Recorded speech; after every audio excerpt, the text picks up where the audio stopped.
Okay, thank you very much. We are grateful for this opportunity to be here, to share with you some work we are doing on trauma in Ghana.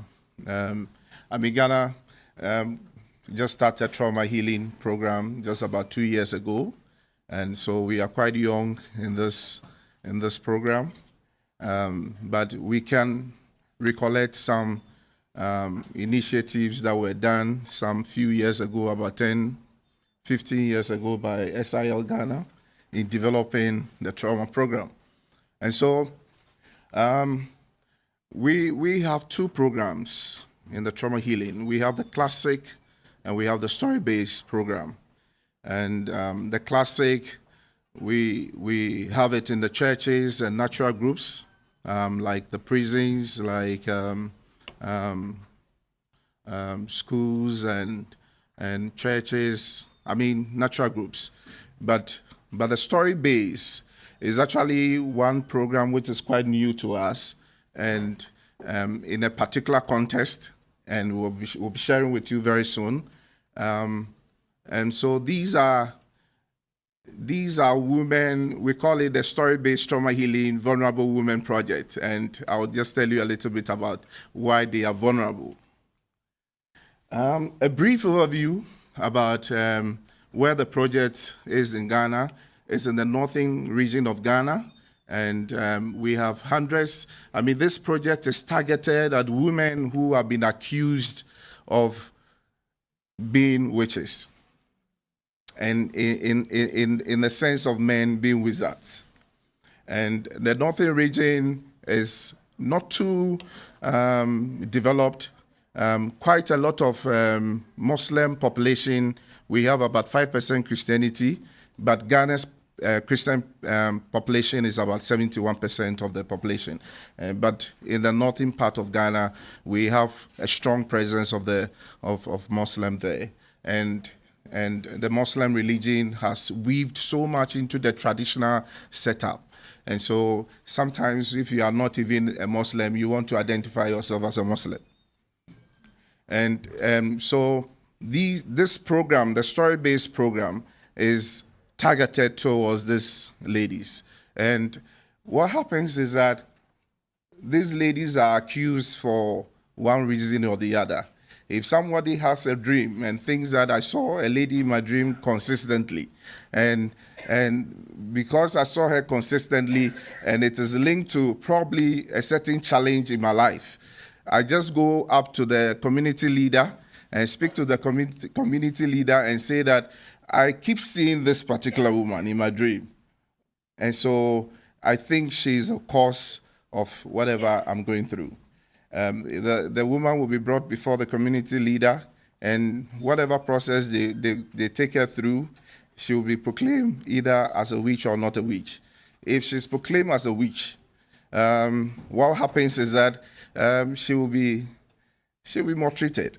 And sometimes some of them are killed. Some of them are maimed. And so the only option for that alleged person is for her to ask her way to go to a camp which has existed for over 2 centuries in Ghana, in the part of the northern region, and they are scattered all over the place, and it's called the witch camp. And these women are sent there, and they live there under the supervision of a chief priest.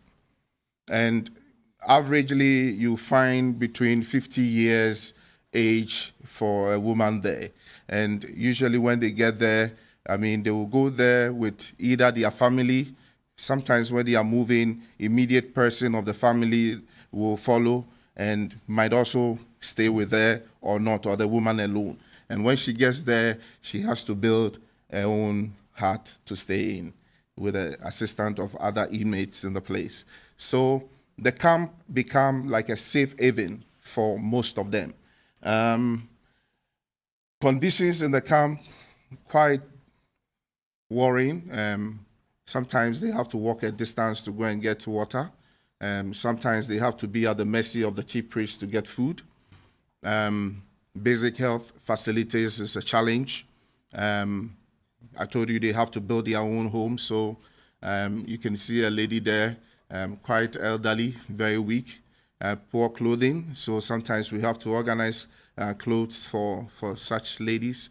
And some of them are given portions of land so that they can farm. And also, when they go to the camp with some of their children, or relatives, they are engaged in some petty trading. So fortunately, if you have such case, you would be, your child or whatever would be able to take care of you. And so, and again, poor family relation. Just a little bit about our story base. We've been able to set up about 10 healing groups in 2 of the camps. And just 2. We have to date, I'm told that we have about 7 camps all over dotted in the northern part of Ghana, but we have the story base in 2 camps, but we have 10 healing groups for now. We've been able to train 14 apprentice facilitators, and we've been able to conduct a convening session already in the northern part of Ghana with the help of Harriet. We've been able to do that story. It's called the Amas story. The Amma story is very particular to the issue that the women are going through. And so the story runs through the core lessons. And so Amma is declared as a witch, she's suffering, blah, blah, blah, and it goes like that. We are still doing some revision on the Amma story, and Harriet has given us a lot of work to do that, myself and Geneva. She never stops giving work. We have the advanced training for the apprentice facilitators, hopefully in next 2 months, and Geneva and myself and someone else will come so that we'll go through.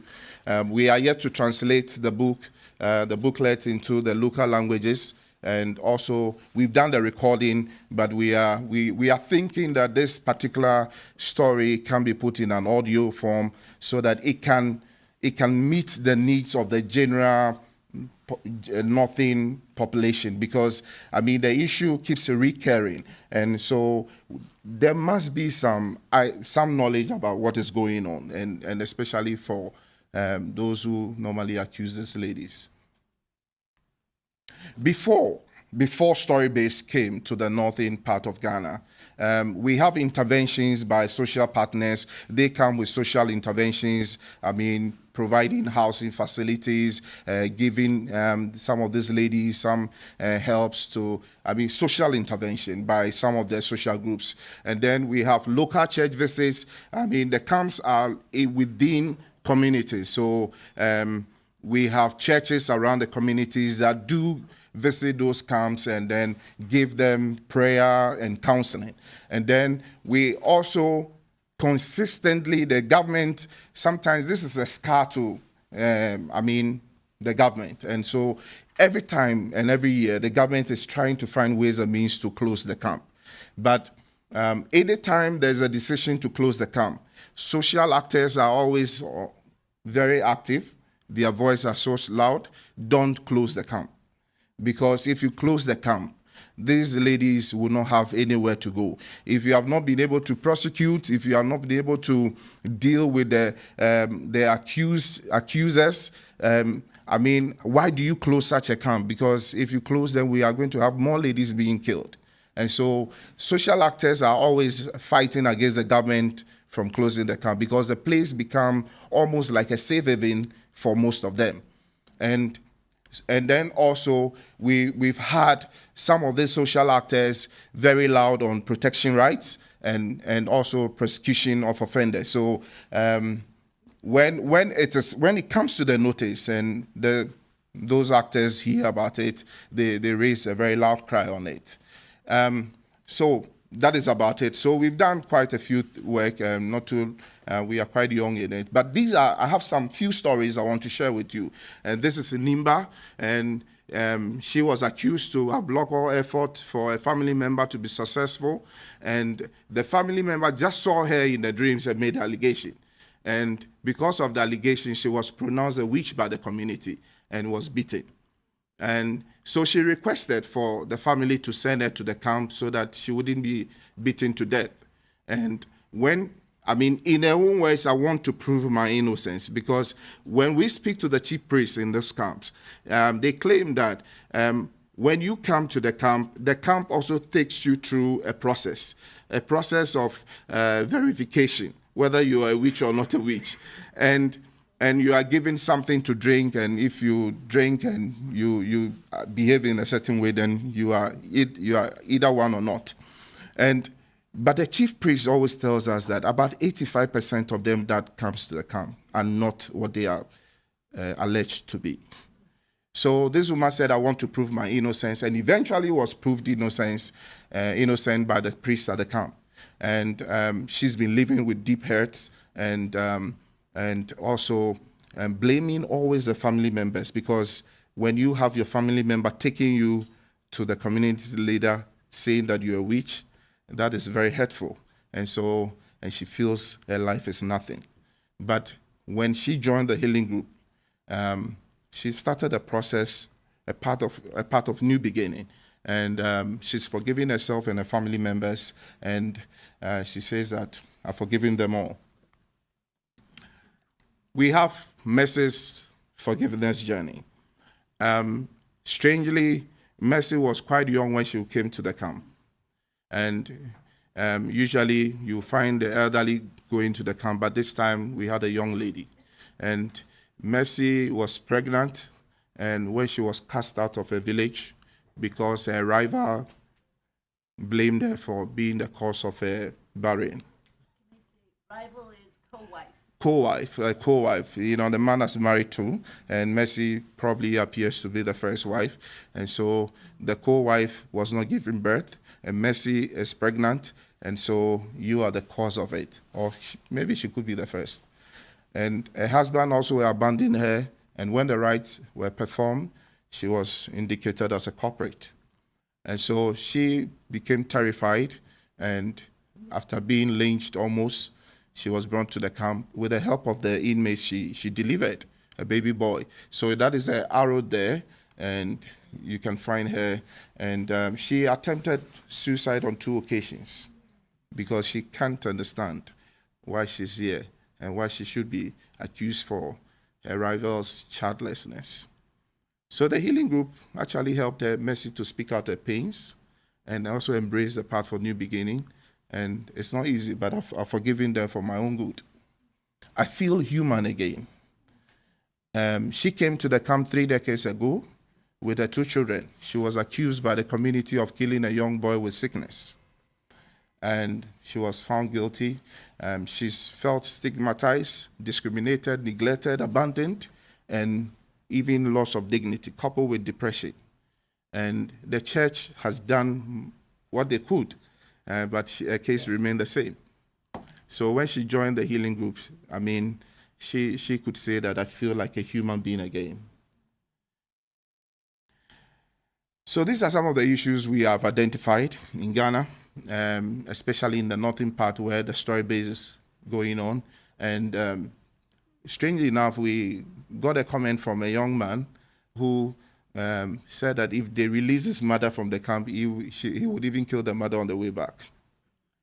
So, I mean, it tells you why these women shouldn't go back home, and they feel that this is the place where it's good for them to stay. And so you realize that even one of them said that if I go back and someone die again, they'll bring me back to the camp or kill me. Trauma healing is such a powerful ministry for the Bible Society of Ghana. And we have so much ideas what to do with trauma, especially the classic and the story base. And since we are just young and growing, we are just laying the foundations very well so that we can then take it off in a very great way. And so you have one of our board chair, a vice chair of the board of the Bible Society, and he could say that this is a major ministry for the Bible Society. And so we believe that this is a good program, and the Bible Society is in for it. Thank you so much. Thank you for the opportunity. Thank you. I hope it's all right. It was beautiful, Charles. I just want to read John 10:10. The thief comes only to steal, kill, and destroy. I have come that they may have life and have it to the full.